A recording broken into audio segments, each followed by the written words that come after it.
There we are. Welcome, Jeremy Reimers, to the Stramaglio Show. How are you today?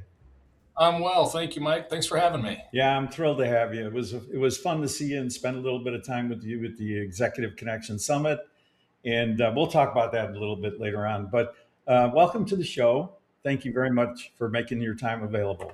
Absolutely. Thanks for having me. So, for the audience, Jeremy is with Capital Business Systems out in Colorado, and we'll talk a little bit about that later on. He's a traveling man doing a lot of stuff as VP of Sales and Marketing.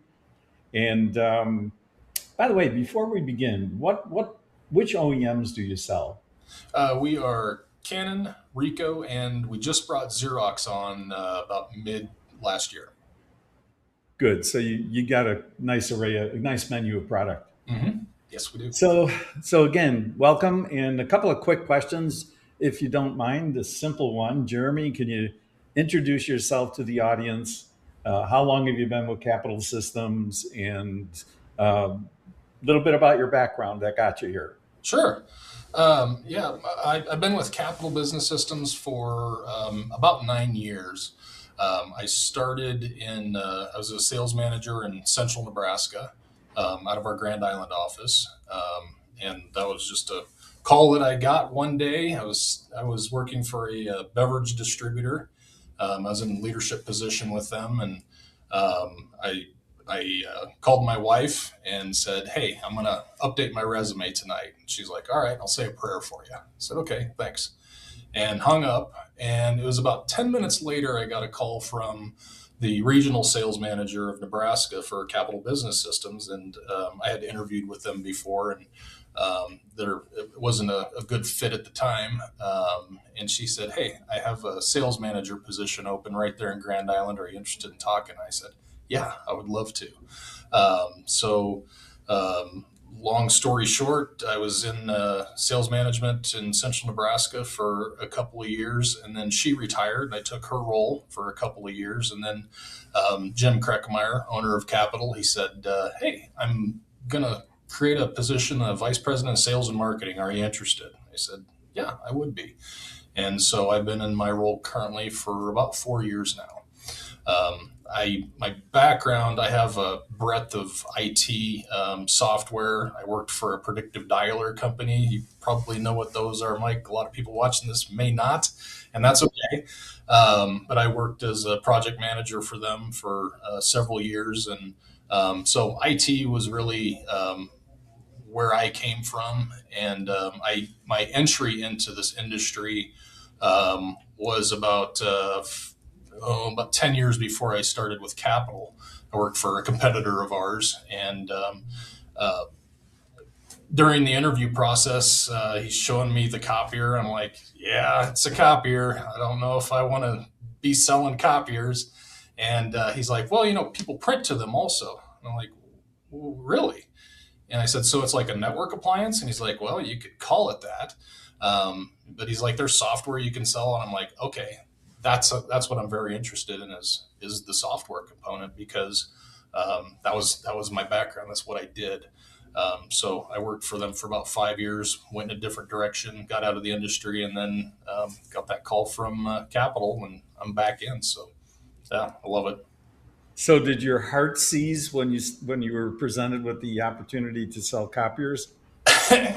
Kind of, yes. I was like, okay, I know the industry. I know this market. Yeah, I want to get back in, and then being able to get in in a leadership position, and affect other people's livelihoods. For hopefully for the good. I was very interested in that, and it's been great since then. So when you think back on your career, and you clearly have both perspectives from the IT side as well as now the hardware side, um, when you look at where you were to where you are today, I would guess in the beginning you had very two clear silos of business, core and new. Do Mhm. you think of it as just all the same right now? Not no. That's an interesting question. we still have those silos of existing customers that we take care of and new business, but the approach to both of them, even from, because I wear a marketing hat too, from a marketing perspective, we're going after white space within our existing customer base where we don't have a certain product. But that's really the same type of content and communication that we are sending out to prospects.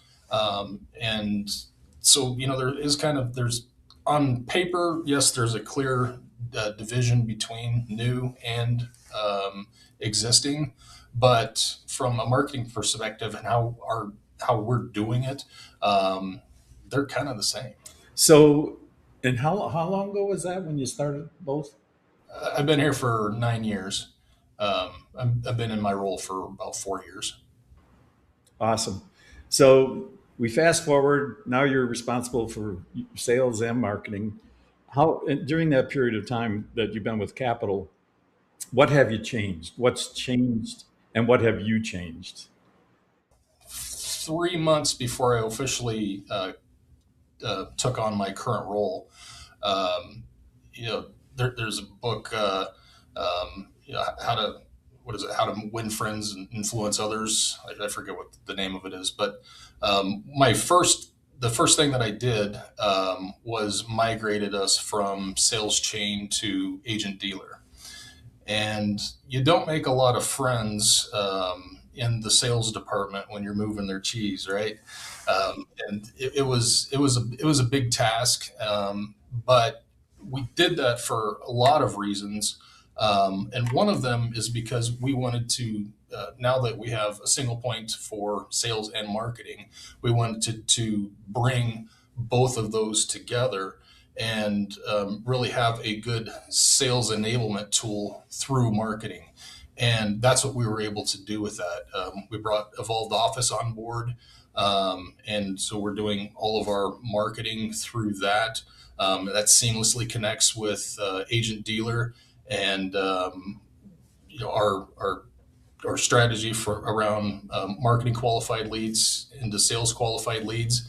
There's a ton of automation that happens there, and it's been fantastic. So that's probably one of the biggest obvious changes since I've been on board that we've done. But within those tools, you can do so much. They're open, and it's really up to your imagination or creativity as to what you want to do with those.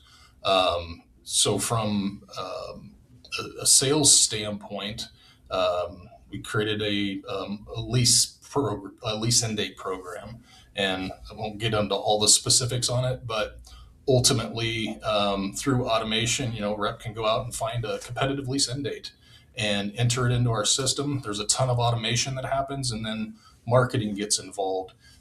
Sales managers, sales reps are all involved with that entire process. So having tools like that to create automation has been fantastic. And so, the next thing is AI. What does that look like, and how is that going to evolve within our business? If I got the calendar right, you joined about the time COVID started or in the middle of COVID?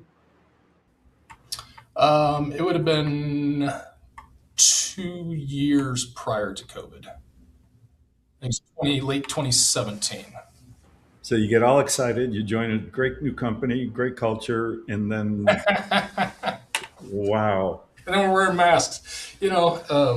If I can elaborate on that, that's an interesting point that you make. So yes, I'm a new sales manager, ready to break down all the walls, and I got my team, and we're just clicking, and we're going, and I'm hiring people in my own image, which makes us look like all linemen from the Huskers, but that's a whole nother story. We're all big boys. But so I'm hiring these sales reps that can walk through any door, big smile on their face, making friends, right? And then boom, COVID hits, and we can't walk in those doors anymore. Doesn't matter how hard we're smiling when we're talking to somebody because they can't see us. So it was a big shift of how do we sell now. At that same time, we brought on a unified communication system that is phones, is video conferencing, is some other things. So that helped us, through those proposals. Really, is when we were utilizing that and closes. But you're really not going to do a good analysis for anybody. It's really difficult to prospect that way. So we're using phones, and I had two of my sales reps, and they're both sales managers for me today. Um, Both of them were in their campers, in their driveway, connected to the Wi-Fi at their house, just blasting out phone calls. So, every day it was a check-in the morning, check-in in the evening. How many calls did you make? What did you do? What opportunities did you find? So, yeah, that was a big shift during COVID, and we came out of it, and everybody's like, "Wow, that was terrible," but was it really? Because at the end of the day, you learn another way to sell. And so they're teaching their teams how you can sell over the phone, because it was, just boots on the ground prior to that. And so they learned some stuff too. So, two quick questions Yeah. now. And obviously, you just start a new company, you got a whole big opportunity in front of you, you're all excited. And like many people, unfortunately, we hit the wall. Mhm. And so, what was the biggest learning experience or takeaway you had from that kind of challenge? I'd say one of the biggest was relationships, and being able to continue to sell based on the relationships that you had. So was our new business acquisition just through the roof that year and a half? No, it really wasn't, because we're relying on relationships. The other thing is that we had inventory constraints, really across the board. So when we did sell something, it was a matter of, well, when are we going to get it? We had a large deal that we sold, and gosh, I don't think we had all the equipment in there for about a year after we had inked the deal. They were okay with it. They understood, because it's a hospital, and most of their stuff was on back order anyway. Um, but yeah, that was a different experience. That's for sure. And is the business today, are you continuing to increase your business and revenue size, and frankly, where is it coming from? With the advent of print, everybody says print is declining. So what are you doing to continue to grow the company? So, if capital 30 years ago had decided we are going to settle on being the best fax company, we're going to be the best dictation company, then we wouldn't be around anymore. So it's always a matter of evolving your company, evolving your products that you have available. But we're still really, we focus on our customer. Who is our customer, and what do they see? What are they looking for in capital? Because we only sell business technology. That's it. We don't do furniture, we don't do supplies, we don't do anything else. So our focus with business technology is customers A, B, and C are asking for this particular type of product, whatever it is. Is that something that we have that we can service? Is that something we can utilize our technicians to take care of for our customers and for us?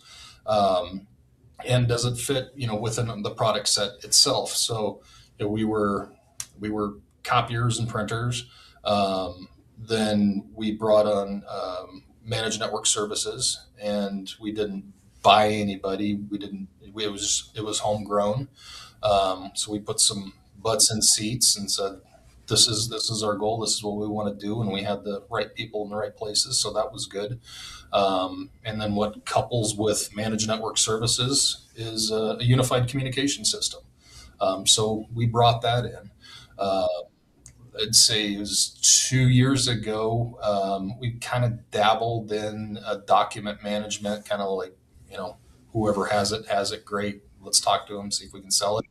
But we really settled on a solution a couple of years ago and have had some success with that, because that's something that our customers were looking for.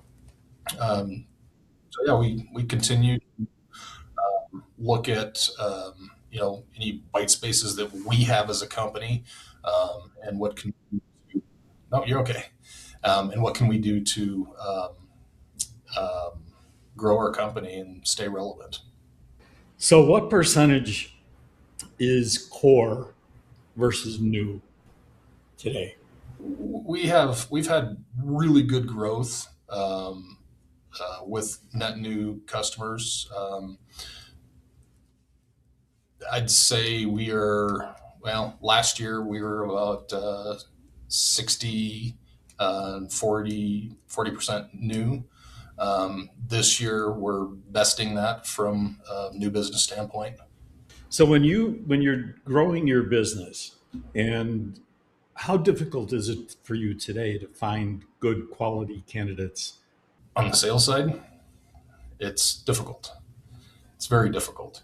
Um, it's we've had good success with those just coming out of college, and you know talking about how we're doing marketing, talking about our how we do sales, and it's a completely different experience for them today even than it was here at Capital, 5 years ago. But definitely different than 15, 20 years ago, where you have a box of cards and that's how you keep track of your lease end dates, right? So through automation, through the marketing tools that we've created and utilize, through the addition of some AI tools that we currently have in place and that we're looking to do. I My goal is to attract those Gen Zs, because that's that's a big pool of the opportunity for candidates, right? And so, how do we modify our sales tools, marketing tools, sales processes, all of those things, so that Capital is a place they're like, hey, you know what? These guys got it going on. They have a good vision. I want to be part of that. Um, but it's been tough. So I'm kind of curious. You were at ECS, and Uh-huh. everybody's talking about how do you hire, how do you train, how do you use AI. Hmm. So let's go back to the AI thing. Sure. Have you embraced AI in your company, and if so, how? Yeah. So actually, the first really entree into AI is everything that you just talked about, candidates and new people. So we built a AI chatbot, if you will, that does role play, and I was working with my team and I said, hey, let's do this. And so they had a working concept within like 4 hours of me saying go. Um, and it was great. We fed it with just tons and tons and tons of materials, so it can have a really good conversation, and that was great. But then I was thinking, that new rep that's been here for a couple of weeks, who's stumbling, still trying to figure out what's my talk track, right? And so I was at home. I think it was that night or the next night, playing around with it. Maybe I had a bourbon, and I was like, you know what? It's good thinking juice. I was like, what if instead of that AI tool being the customer or the prospect, what if it is a sales rep for Capital? Because I've fed it. You talked about training, and I have a pretty intensive training program that I put together, and we fed it all of that information, and so it knows the sales process that I like to use and that I teach to all of our new reps. So I'm like, it knows how to be a sales rep for capital. So I asked it, I said, hey, I'm an admin at a church and you are a sales rep for capital. Sell me something. And boom, it says ring ring, and it was on point. I was like, there we go. And so not only do we use that tool for training, kind of that 3 to 6 month, but for that first couple of months, it really helps that sales rep hone their skills, because it's a bot that's acting like a really good sales rep for capital. And then we also use that tool, same tool for if we're going to go out and talk to a specific business or a specific individual there, they can have a conversation just like they're sitting at the table with them. So that's great for that purpose as well. So it's quickly become integral part of your company. It has, yeah. And who would have thought, right? But at the end of the day, anybody that's in sales management that's watching this, from a sales rep perspective, what's one of the last things they want to do is role play, right? With their boss. What's one of the last things sales managers want to do is sit there and role play with sales reps. Not because we don't want them to succeed and be better. It's that we're on the spot, and we don't want to make them uncomfortable. But at the end of the day, we're biased, right? And our feedback is just our own feedback. But using a tool like that, it's not biased. It doesn't care. It's just listening to what you're saying, how you're saying it, and what your next level of execution is. That's what it's looking for. So it's an unbiased tool that they can use, that they're not going to, it's not going to be like, man, I had a bad day. I did a role play with my boss and he said all of these things. Well, it doesn't care. It says this, and this, and you take it, practice again, practice again, practice again, and before you know it, you have all fives. So I'm going to change the question a little bit and get to know Jeremy a little bit closer. So, how long, if you don't mind my asking, and you don't have to answer, of course, how long did you say you're married? It'll be 26 years this year. 26 years. Mm-hmm. Congratulations. That's Thank awesome. you. Thank Yeah, you. that's kind of incredible nowadays. Thank you. So if I ask, what's your wife's name? Mary. So if I ask Mary two questions, what's the greatest thing about your husband? What's his greatest attribute? I would like to be there to listen to what she has to say. But it would probably be that sense of humor, probably. I have a pretty good sense of humor. Some find it dry, but that's all right. It's not for everyone. Um, yeah, probably sense of humor would be one. Um, and that I like to play golf. That would probably be another one. Um, I don't know what else she'd say. I'm a decent So coach. so do the reverse. Yeah. If I ask Mary and said, "What drives you nuts about Jeremy?" What would that be? My sense of humor. It's good or bad. Right. Yeah, it depends on the day. Um, I have a lot of idiosyncrasies that I think we all have, that she might not like, and that I'm probably not as tidy as I should be. I know you can't see my desk, and that's by design. But um, I don't know. I don't know what else she would say about me. But Uh, remember, she's going to watch this show, so make sure you get it right. you're right. She will be. Now that we have a little bit greater perspective on you, and I'm catching on to the whole sense of humor thing, I'm liking it. So keep that attitude going. So but now that you've been with Capital and you've been navigating through the industry, you've got a wonderful relationship with your wife, some consistency in the professional and personal side, which is true happiness, definition of happiness. So, what are your ambitions for you and your family and slash the company? what does Jeremy really want to be? Um, I as far as my family, they're great, and I'd say I'd like to see them both grow. So I do have three daughters, and one of them's been married for 3 years, and we had our first granddaughter. She had her first birthday last a couple months ago. So growth, I would like to see that to continue to grow. It's our first grandchild, and everybody's always told me grandkids are the best, and I do not disagree with that. They're awesome.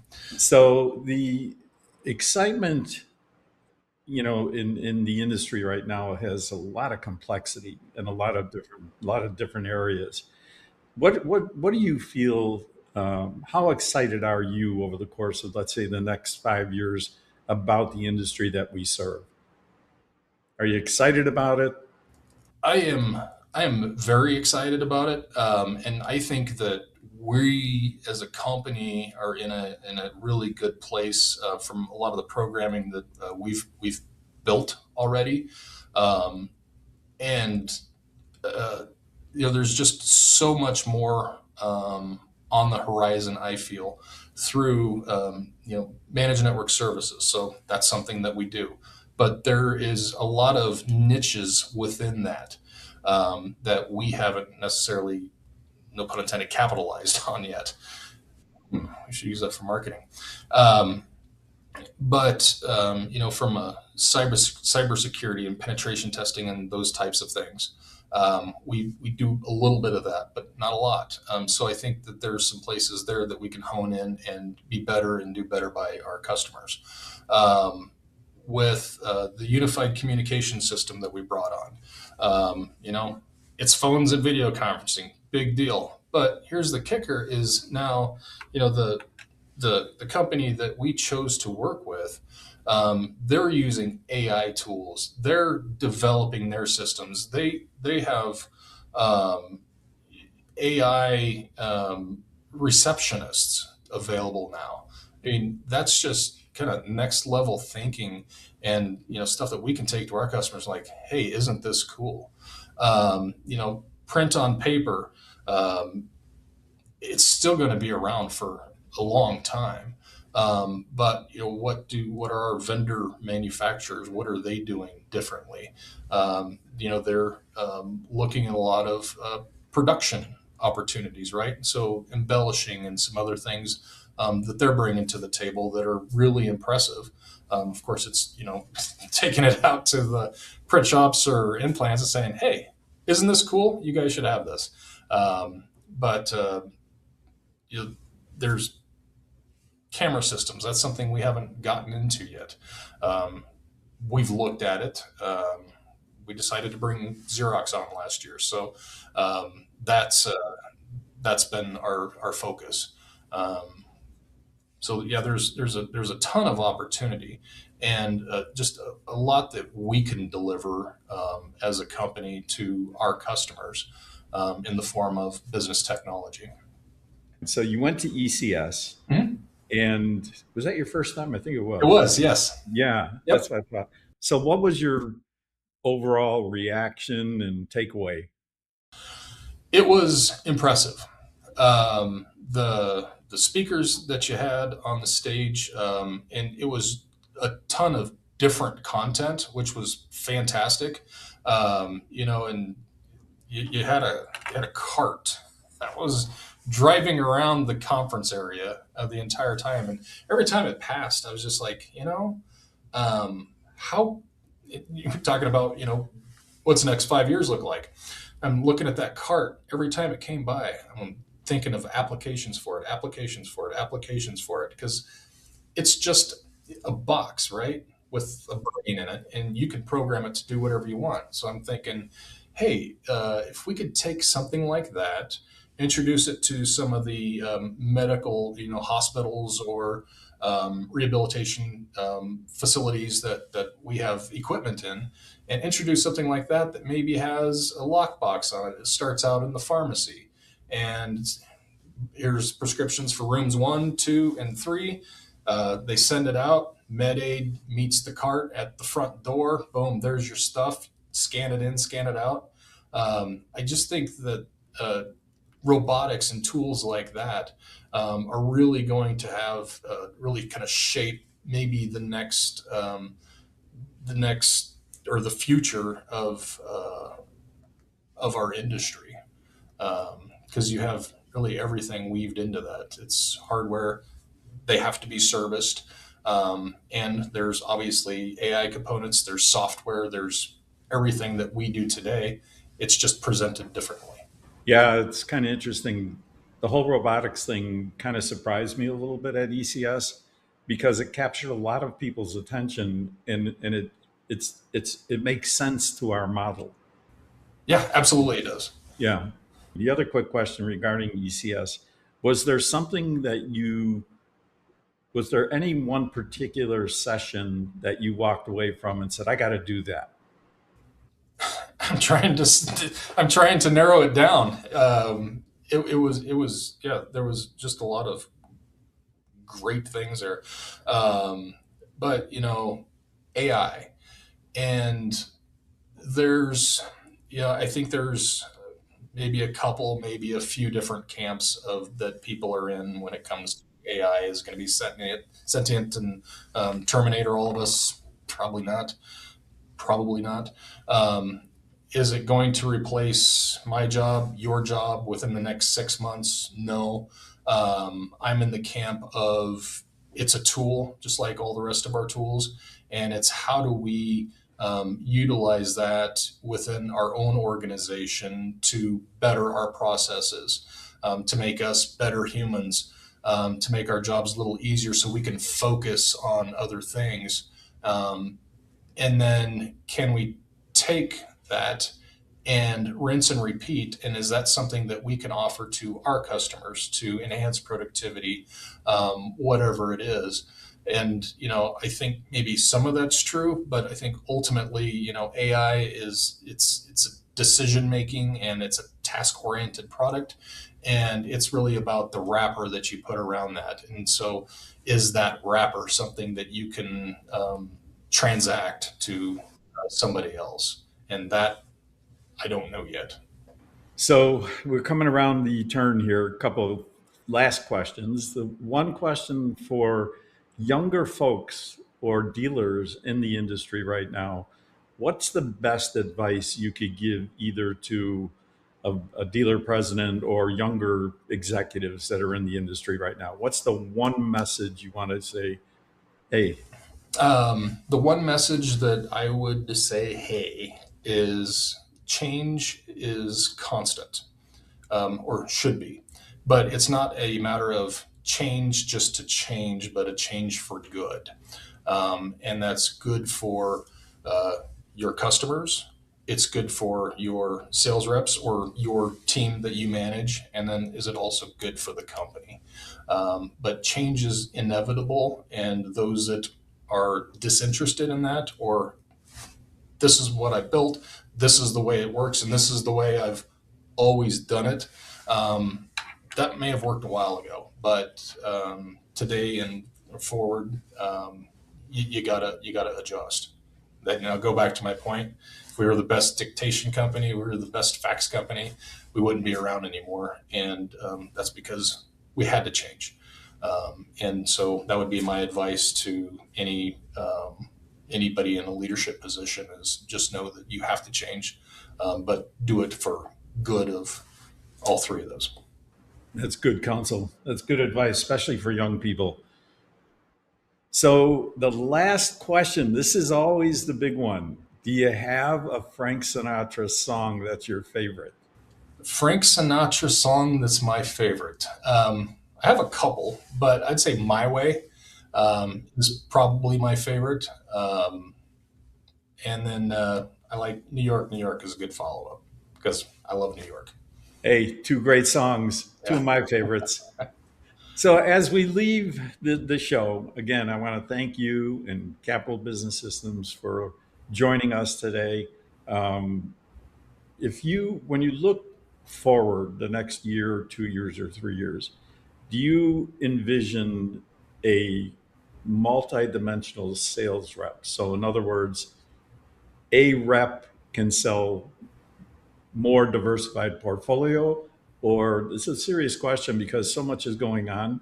Or do you imagine differentiation between a salesperson or a group? That's an interesting question. So as it stands now, every single one of my sales reps can sell every single one of our products. I don't have any product specialists or named product specialists. I have some sales reps and sales managers that have gone to training for document management software. So they're better at that than others might be. I've had some that have gone to production training, so they're better at that. But at the end of the day, every single sales rep can sell every single one of our products. There's no differentiation there. However, I have considered maybe a production specialist or maybe a managed network services specialist to work within one of our. We have 4 districts, so working within a specific district. That's something I've kicked around. But at the end of the day, the vendor partners that we have, the vendor partners that we've chosen are literally just that, partners. And they've done a really good job of, their production specialists that they have on board or their enterprise folks or their software specialists engaging our reps and vice versa, and going on deals with us and supporting us through video demos or whatever it is. So yes, everybody can sell everything. Is that the right way? I don't know. It seems to be working okay, but being able to have vendor partners like we've chosen to be with, difference for us. Well, you this ended on a high note. My little puppy woke up, so that's a first for the show. Well, So good. Jeremy, allow me to say thank you. I know the audience is going to look forward to hearing all of your conversation with me. We thank you for joining us at ECS, and keep up the great work. And my best to Capital as you go forward through the year. Have a fantastic new year, and we thank you.